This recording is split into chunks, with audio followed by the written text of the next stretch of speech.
Welcome back. This is World Talks here on TVP World. I'm Anna Kalczyńska. The US and Ukraine have signed an agreement to establish the US-Ukraine Reconstruction Investment Fund. Commonly referred to as the rare earth minerals deal, could ensure American presence on the ground given that Trump's administration cannot commit explicitly to any security guarantees for Ukraine, especially those based on US troops.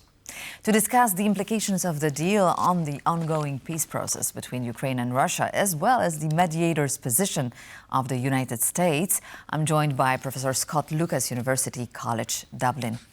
Good morning, Professor, and thank you for joining us. Thank you for having me here. So are we seeing U.S. security guarantees without sending U.S. troops on ground to Ukraine? How do you say security guarantees without saying security guarantees? I mean, this has been the dilemma for Ukraine and for Europe dealing with this Trump administration since it took office in January. There is one faction around Trump, the Vice President J.D. Vance, the envoy to Russia, Steve Witkov. They don't want any guarantees of security for Ukraine or for Europe, for that matter. There is another faction, however, that doesn't want to be seen as being in the pocket of the Kremlin and does want to, at least in fact, if not declaring it, wants to be involved with Europe in terms of supporting Ukraine against the Russian invasion. That includes Keith Kellogg, the envoy to Ukraine, the National Security Advisor Mike Waltz. I think quietly it might involve the Secretary of State Marco Rubio and the Treasury Secretary Scott Bessent. So what do you do about this? Vladimir Zelensky has always said that the minerals agreement is the first step to a security guarantee. That's because it's going to take years to get those deposits from the rare earth minerals and thus the profits.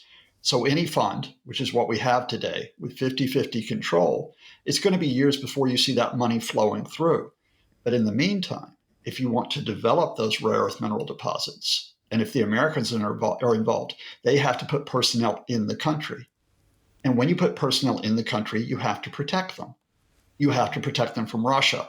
So yes, this has the potential, and I must emphasize the word potential, to bring the U.S., despite Donald Trump, much more into the long-term security of Ukraine. It's very interesting, and it's hard to reconcile those two factions, right? So the U.S. remains committed to free, sovereign, and prosperous Ukraine, says Scott Bessent. What message exactly does it send to the Russians, and what's the implication for preventing a potential further Russian advancement in Ukraine? It sends the immediate message to the Kremlin that they messed up, and thus they're on the defensive. If I could briefly explain, just over 2 weeks ago, the U.S. was effectively presenting an ultimatum to Ukraine and its European partners, which said, you have to recognize that Russia controls 25% of Ukraine, including legal recognition of Russia's occupation of Crimea. But then the Kremlin overplayed its hand. It demanded even more. It said, we want all 4 regions of Ukraine, even those areas we don't have. It's been saying it wants the fall of the Zelensky government. And where the tipping point was that a week ago today, the Russians carried out mass murder in Kyiv, you might remember, with those 70 missiles, 145 drones, when they killed 12 people, injured 90. That made international headlines. And that opened up the space for Ukraine and Europe to say, look, Russia's not interested in a ceasefire. They're just interested in more killing and in trying to conquer Ukraine. And of course, 2 days after that, we got that 15-minute face-to-face between Vladimir Zelensky and Donald Trump, which was very important because Trump was engaging with Zelensky. He wasn't trying to humiliate him like he had done at the end of February. And then, of course, Trump comes out and puts the onus on Vladimir Putin. Why are you attacking Ukraine? Now, Trump could switch back, but for right now, the faction in the Trump administration that favors support of Ukraine against the Russians, they have the upper hand. Exactly, and Scott Bessent pushes forward. He speaks of cruel, senseless war that must end and that the killing must stop. So how does this reflect the reality with the ongoing bombardment of Ukrainian cities on one hand, and how does it fit into the narrative of the U.S. weighting the blame on both sides? Again, if in a sense here, if you were the Kremlin, you might think that they might want to engage seriously with the idea of a 30-day interim ceasefire. rather than this sham announcement of a 3-day ceasefire next week so they can celebrate Victory Day. You might think they'd want to do that, but instead what they've done this week is they've restated their maximum demands. And this came through Sergei Lavrov, the foreign minister. And that means, again, annexing all 4 of those Ukrainian regions, Zaporizhia, Kherson in the south, Donetsk, Luhansk in the east. Even though Ukraine controls parts of those regions, it includes lifting all sanctions on Russia, and with U.S. investment in Russia afterwards. Ukraine cannot go into NATO, cannot get security guarantees. It must be demilitarized. And they are again talking about, Dmitry Medvedev and other Russian officials, about the Zelensky government has to be removed. So far from appearing to cooperate with the Trump administration to get a deal, the Kremlin's actually saying, we're going to go all out with this. Mm-hmm. Maybe they think they can win with these tactics, but I think right now it's actually meaning that their main asset, Donald Trump in the White House, they're losing him. All right, so the agreement, coming back to the agreement, it represents, of course, a significant political and diplomatic achievement for Ukraine, but it does not bring the peace talks between Ukraine and Russia any closer. The negotiations remain stalled. The U.S. has warned both parties that it may withdraw as a mediator if progress on potential concessions is not made. So do you believe that the signing of this deal will increase the U.S. commitment to the negotiations effort, or it's not related, it's unrelated? Let's break this down. We do not get meaningful negotiations, what you call peace talks, unless the Kremlin wants to talk. And the Kremlin at this point has no interest in talking with Ukraine and Europe, as well as the US, unless those talks are on the basis of its maximum demands that I just mentioned. So if the Kremlin's not willing to talk, what do? That brings us back to the issue of increasing Ukraine's air defenses, of increasing material to Ukraine's troops on the front line, and beyond that, establishing security guarantees if we ever do get a pause in the fighting. Now, that is what Ukraine and Europe have been working on for months.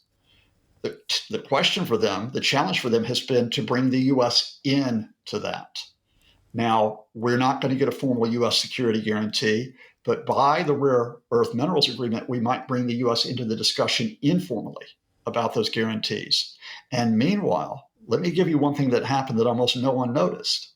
The Trump administration has lifted its pause on American military aid to Ukraine. Yes. This was military aid that was offered or was authorized during the Biden administration, about $1 billion.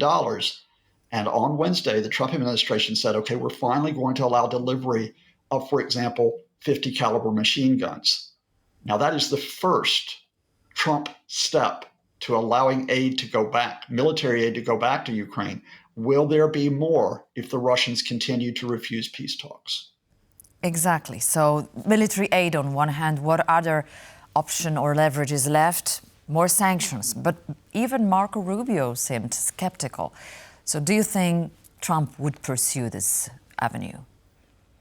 I don't think we get more sanctions through the Americans, because the Trump faction that really wants to work with the Kremlin, and here again we include, J.D. Vance and other advisors, is like this idea that U.S. and Russia can have this great economic future together. So no, you don't get sanctions. You don't even get to even talk about Americans stepping up sanctions. You may get some pressure from Congress to push sanctions. We'll see where that goes. But I think this means that the question of economic pressure, again, has to be led by the international community, including Europe.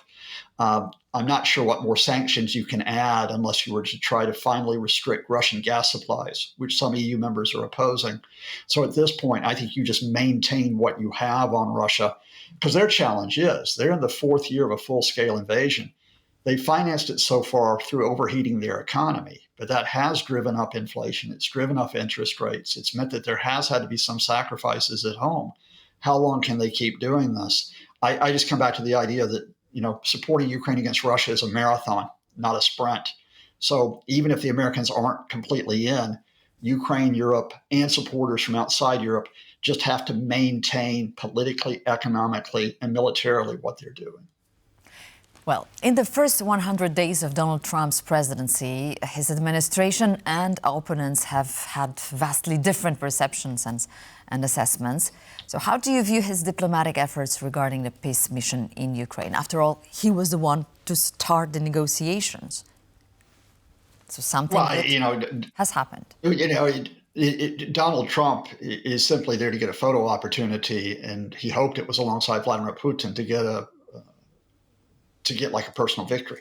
That's how Donald Trump operates. He had no interest in peace for Ukraine's sake or for the sake of Europe, but there were other officials who have tried to use that. There are some officials who've tried to use that for what I think is a bad outcome.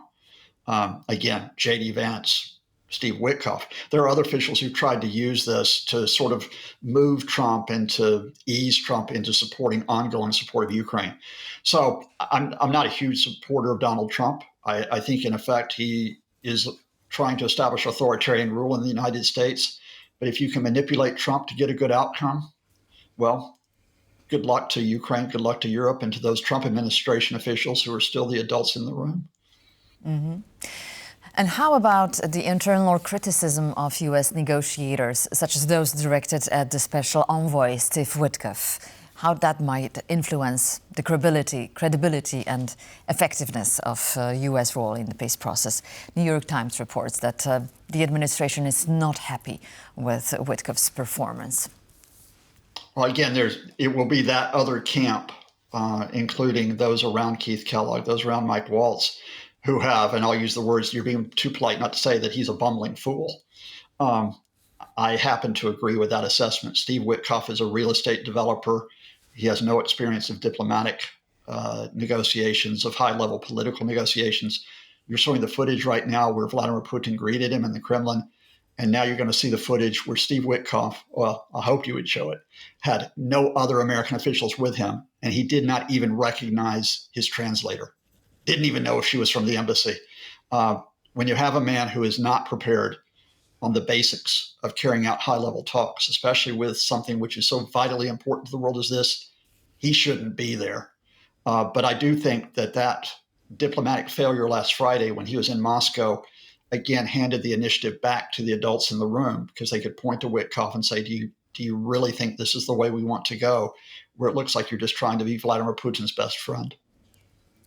And finally, to wrap up, 9th of May, the big celebrations in Moscow approach. So it's considered as the ultimate test of unity or solidarity with Russia. Do you expect any surprising visits, last-minute appearances in Moscow? For instance, on the part of the U.S. officials. I'm not a big one for celebrating sham ceremonies. When Victory Day in 2025 has meant mass killing day after day after day in Ukraine.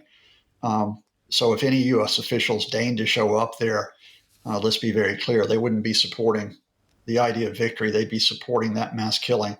So I don't think even Steve Witkov is going to pitch up in Moscow. I think you get the standard cast of characters. Belarus's Lukashenko may pitch up. You may have leaders from a couple of the former Soviet republics who appear there. But let's be very clear. The fundamental here is that Vladimir Putin has not won in defeating Ukraine. He has not won in conquering Ukraine. If anything, after more than 3 years, he's lost. He lost his main objective, and do not forget this, which was to make the Zelensky government capitulate and disappear and to make Ukrainians surrender within a few weeks. Ukraine still stands. Kyiv still stands.